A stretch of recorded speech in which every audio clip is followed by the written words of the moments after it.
d'un certain président algérien.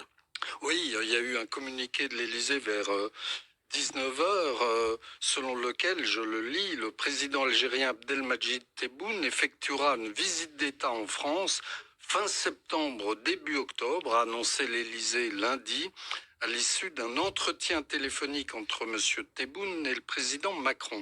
Cette visite, plusieurs fois reportée, aura lieu à une date à préciser durant cette période, indique la présidence française. Voilà, ce qu'en termes galants, ces choses-là sont dites, mais rappelons un peu, on en avait un peu parlé, c'est que quand même, à plusieurs reprises, au moins à 3 reprises, je crois, que le président algérien Tebboune devait venir et que la visite avait été reportée.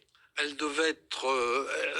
devait avoir lieu en mai-juin dernier, et puis elle a été reportée une première fois. Il y a eu les émeutes ensuite en juin. Ensuite, on a parlé de l'automne, ensuite de la fin de l'hiver ou du début de l'année 2024. Et puis là, elle est annoncée donc pour septembre-octobre 2024. C'est-à-dire après les Jeux Olympiques. D'ici là, il peut se passer beaucoup de choses. Ça peut être Pâques ou la Trinité. Oui. Et puis il y a le Maroc, donc tout ça. Alors justement, il y a le Maroc, on va parler de tout cela, mais auparavant, je voudrais parler d'une note que vous avez fait, d'un rapport que vous avez fait, d'un fascicule à l'excellente collection, l'excellente Fondapol, la fondation de Dominique Régnier, sur cet aveu, ce fameux accord franco-algérien. Où en est-on exactement après toutes les montagnes russes que vous décrivez, le mental aussi dans votre livre, l'énigme algérienne qui vient de reparaître en poche et qui est vraiment à lire et que je recommande. L'accord franco-algérien de 1968, en fait, la Fondapol avait fait plusieurs études sur la politique migratoire au Danemark, en Suède, etc. Et m'avait demandé de faire une étude sur l'accord franco-algérien. Donc, cette note a été publiée en mai dernier, et puis, à l'époque, aussi tout l'arc politique d'Édouard Philippe à Éric Zemmour, en passant par Nicolas Sarkozy, Gérard Larcher, Éric Ciotti, Jordan Bardella, tout le monde a repris cette idée de dénoncer ou de mettre fin à l'accord franco-algérien. Oui. Et rappelons-le, Xavier Driancourt, pour ceux qui effectivement ne le connaissent pas, ne le connaissent pas assez, il y a quand même une espèce de privilège tout à fait étonnant, il faut le dire. Oui, parce qu'il faut reprendre les choses chronologiquement. Les accords d'Évian prévoyaient la libre circulation des personnes entre la France et l'Algérie, tout simplement parce qu'à l'époque, au moment de la négociation des accords d'Évian, on pensait que les pieds noirs, les Français d'Algérie, resteraient en Algérie. Et donc, il fallait leur prévoir un régime de libre circulation, notamment pour les Français. C'était surtout pour les pieds noirs. Qui optaient pour la nationalité algérienne, voilà, selon les accords d'Évian. Mais c'était destiné aux pieds noirs principalement. C'était en tout cas un des objets de la discussion, puisque c'était quelque chose, un point sur lequel les négociateurs français étaient particulièrement vigilants. Donc prévoir des droits, des garanties pour les Français d'Algérie. Et puis en juillet 62, tous les pieds noirs sont rentrés en France, et donc l'accord de libre circulation ne valait que finalement pour les Algériens. Bien sûr. Et donc, on a eu cette situation... Et on n'a rien touché à l'époque, on n'a pas changé. Non, il y a eu une situation transitoire entre 62 et 67, 68. Et en 68, on a négocié avec l'Algérie un nouvel accord qui ne revenait pas sur la libre circulation, donc on ne rétablissait pas la libre circulation, mais on n'établissait pas le régime de droit commun qu'ont les autres pays, et notamment le Maroc et la Tunisie.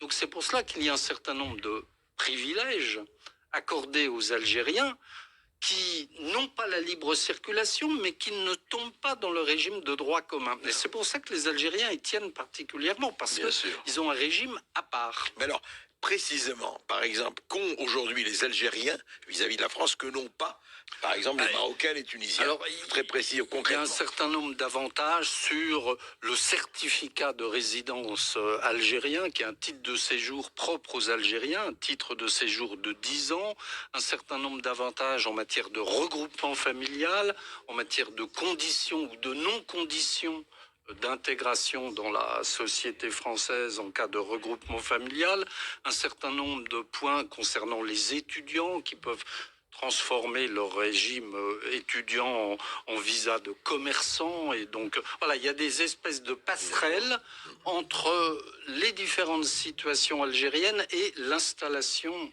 en France. Et justement, et ce signe et regroupement familial, vous en parlez également. Donc, est-ce que ça rejaillit comment vis-à-vis du Maroc, par exemple? Est-ce que le Maroc reproche à la France, sans le dire peut-être ouvertement, ce traitement de faveur en faveur de l'Algérie? Non, à ma connaissance, il n'y a Non. pas de. Les Marocains ont obtenu également au fil du temps un certain nombre d'avantages qui ne sont pas aussi explicites que les avantages accordés aux Algériens dans l'accord de 68, mais surtout, le gouvernement algérien tient à cet accord qui est leur marque de fabrique, qui est quelque chose de spécial pour l'Algérie. Donc, c'est un régime particulier. Et dans une interview qu'il avait faite au Figaro il y a un peu plus d'un an, le président algérien avait dit « Nous avons droit à 132 années de visa ».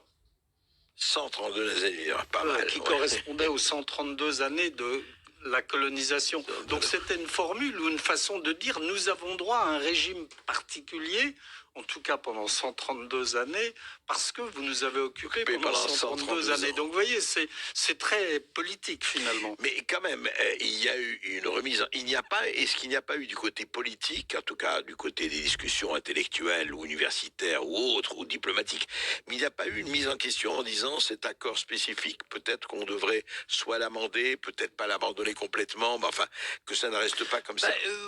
Oui, quand cette note a été publiée, bon, il y a eu un certain nombre de réactions d'hommes ou de femmes politiques qui ont dit, qui ont semblé un peu découvrir la chose. Oui.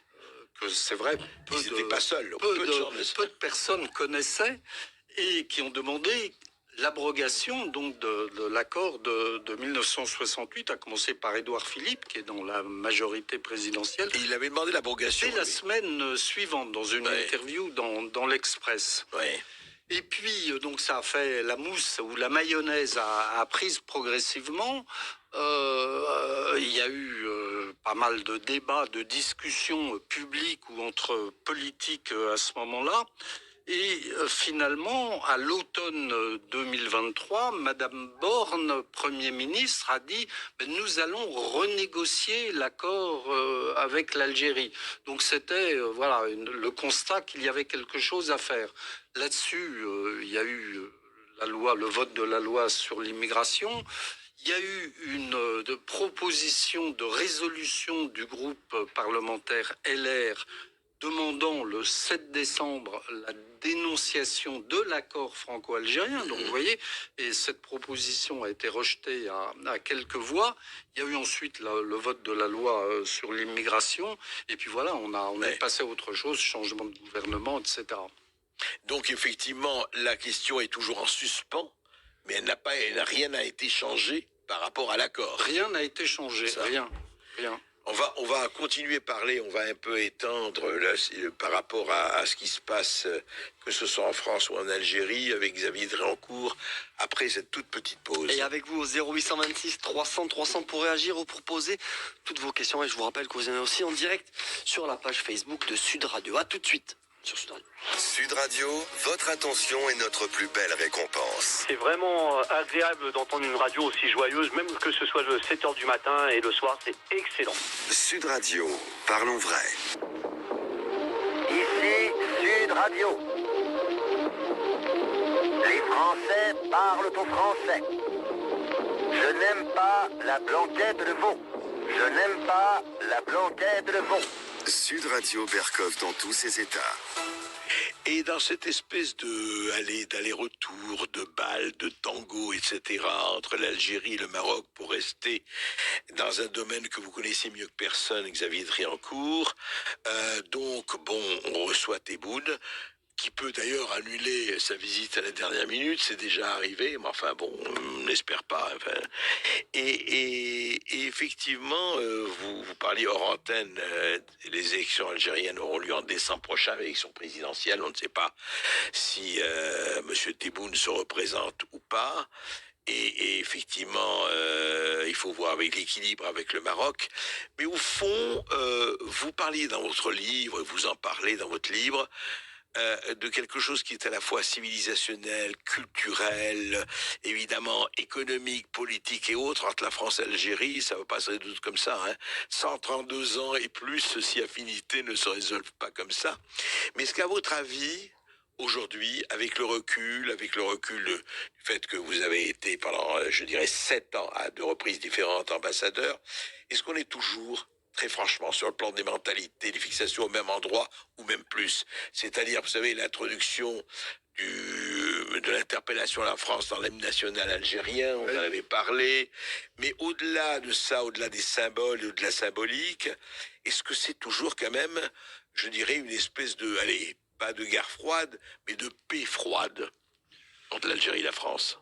Oui, on ne peut pas dire que c'est l'amitié entre la France et l'Algérie. C'est une paix effectivement un peu fraîche depuis quelques mois, mais l'histoire des relations entre la France et l'Algérie a toujours été sinusoïdale, avec des hauts et des bas. C'est le CAC 40. Il y a des périodes haussières, il y a des périodes baissières. Et donc, mais rien que sur le premier quinquennat du président de la République, on est passé par des phases haussières et des phases baissières.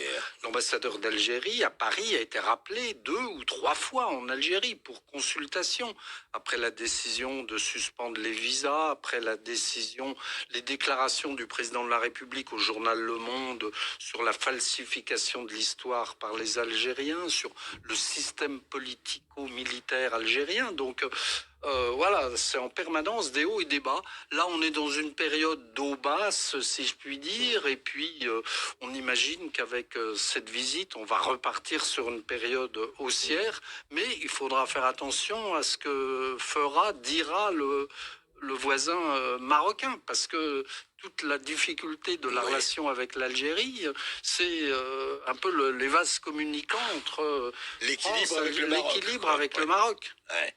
Alors justement, une question que je voulais vous poser par rapport à ce qui se passe aujourd'hui. Est-ce que l'Algérie, elle en est où, par exemple, par rapport au basculement qu'on est en train de vivre et qui se passera pas en un jour? Je parle par rapport aux BRICS, à la dédollarisation, à la montée de ce monde multipolaire, que la guerre Russie-Ukraine n'a fait que cristalliser, mais qui existait déjà bien avant, avec ce qu'on voit avec le yuan qui prend une certaine place dans un certain nombre de régions. On voit l'Arabie Saoudite en train de vendre du pétrole en yuan, etc., etc. Je veux dire, l'Algérie aujourd'hui, par rapport à cela, et par rapport à la position de la France, par rapport à... Et on a vu encore Emmanuel Macron qui est allé assez loin en disant, voilà, il ne faut pas exclure l'envoi de troupes et autres. Comment réagissent les Algériens par rapport à cet équilibre ou cette naissance d'un monde multipolaire, encore une fois, qui en est à ses balbutiements, mais qui est déjà là? Il y a 2 événements qui ont quand même pas mal bousculé la donne diplomatique. C'est d'une part la guerre en Ukraine, évidemment, qui a entraîné Maroc et Algérie chacun dans un camp, et donc en quelque sorte solidifié les alliances traditionnelles et l'alliance de l'Algérie avec la Russie. Le président Tebboune, qui a été solidifié. Président Tebboune, qui devait venir à Paris au mois de juin dernier, il est allé à Saint-Pétersbourg, où il a été reçu par Vladimir Poutine, et il a déclaré Poutine est le plus grand homme de l'humanité. Oui, pratiquement, donc, bien sûr. Oui. C'est voilà. Donc il y a la guerre en Ukraine qui a consolidé les alliances, et puis évidemment il y a le conflit israélo-palestinien, qui est un deuxième élément qui vient compliquer le jeu politique et diplomatique, parce que les populations, la cause palestinienne est un élément fédérateur au Maghreb, et dans les populations, et dans les populations musulmanes, y compris au Maroc. Donc l'Algérie soutient à fond la Palestine, le Maroc également, mais plus prudent, parce que voilà, il a des relations avec Israël, il a signé les accords d'Abraham. Donc ce jeu diplomatique est compliqué. Cela dit, il faut constater que l'Algérie est très isolée diplomatiquement. C'est-à-dire son seul allié, c'est la Russie. Mais elle s'est coupée des L'Inde, pays. la Chine, non, ils sont... La Chine, oui. La Chine oui, et, oui, et oui. la Russie. Mais Oui. la Chine, la Russie, la Turquie, en gros. Mais Ah, c'est déjà pas mal. les pays du Sahel... Ah oui, ne sont pas sur cette ligne. Le Mali a mis à la porte les Algériens et a dénoncé l'accord d'Alger sur la paix au Mali. Et le Maroc en profite pour s'engouffrer dans la brèche laissée par l'Algérie. Donc vous voyez, l'équilibre Maroc-Algérie est en permanence au centre du jeu. Et la Tunisie est hors jeu de ce point de vue-là. La Tunisie n'est pratiquement. pas vraiment Ouais, elle est partie pas- prenante. ouais. Non, bien sûr. Non, c'est Maroc et Algérie qui sont les deux. Et de ce point de vue, par exemple, par rapport à l'Algérie, les prises de position de Macron que j'évoquais tout à l'heure sont mal ou bien perçues? Ou c'est pas leur problème À ma connaissance, À ils votre n'ont connaissance. pas réagi. À ma connaissance, ils n'ont pas réagi. Il faut noter que l'Algérie, qui pariait beaucoup sur l'intégration dans les BRICS, être choisie, vous Oui. y faisiez allusion tout à l'heure, au mois de juillet dernier, les BRICS n'ont pas choisi, n'ont pas retenu l'Algérie. alors qu'elle était candidate. Alors qu'elle était candidate. Ah, c'est Et intéressant. c'est ça. l'Égypte et l'Éthiopie qui ont été retenus pour entrer oui. dans les BRICS. Donc il y a pas mal de Oui, revers. l'Algérie n'a pas été retenue dans les BRICS. L'Algérie ouais. n'a pas été retenue Oui. dans les BRICS parce que sur le plan économique, elle ne produit que du pétrole et du gaz. Donc c'était pas un critère pour Suffisant, être, suffisant pour ouais. être retenu Ouais. comme membre des BRICS. Donc sur le plan diplomatique, l'Algérie, elle est brouillée avec le Maroc. Ils ont rompu les relations diplomatiques. Elle n'est pas très bien avec les pays du Sahel. Elle n'est pas franchement bien avec Paris. Et puis, elle n'a pas été retenue. Mais est-ce dans qu'elle les n'a pas BRICS. profité, justement, on parlait du pétrole et du gaz, est-ce qu'elle n'a pas profité de l'embargo envers, envers les Russes? Oui, évidemment. Contre les Russes, mais oui. ça veut dire aussi qu'elle se concentre sur la production de pétrole et de gaz, surtout, alors que ce n'est pas créateur d'emplois, le pétrole Bien et le sûr, gaz. On ouvre bien un sûr. robinet. Moi, je suis allé visiter en Algérie, justement, pas mal de centres à Simessaoud ou autres. C'est pas du tout créateur d'emplois. Là. On appuie sur un bouton Et et, oui, et oui. puis le gaz ça sort paraît, et puis ouais. voilà.